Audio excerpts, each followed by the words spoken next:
When I took apart my 13B Rotary from my 97 RX-7, I was hoping that there would be something that was like blatantly, glaringly obvious. Like, this caused your issue. This is why you needed a rebuild. This is what the coolant symptoms were all about.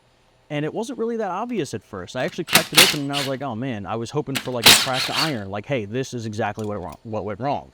But it took like a couple of days for me to like really like go over everything to make sure I was really finding the source. Well, when I started inspecting this water pump, I was able to find that one of the coolant nipples connections that the coolant hose from the AST goes to was completely 100% clogged. 100%. Could not get anything through there. That little hole that you're seeing in there is actually from me pushing like a center punch through just to try to clean it out. Once I did clean it out, there was just the nastiest, gnarliest coolant stuck in between, I guess, two clogs in that thermostat housing. And I cracked open the water pump there just to see if it was nasty in there as well, and it wasn't that bad.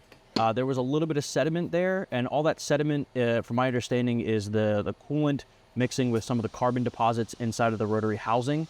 And that kind of created, after a whole bunch of heat cycles and getting wet and drying, it created like a sand substance. And then I inspected more of the irons, and I found a lot of flat spots on the coolant seals, the water jacket.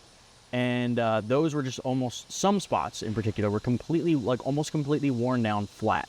So you could see where the combustion gases were escaping, coolant was escaping, and it was causing all of my issues. My coolant system overpressurized, causing coolant to just pretty much explode out of the reservoir, and mixing with all the carbon and going through all the coolant hoses time and time again, and then of course sitting for years as it did in Japan before I bought it.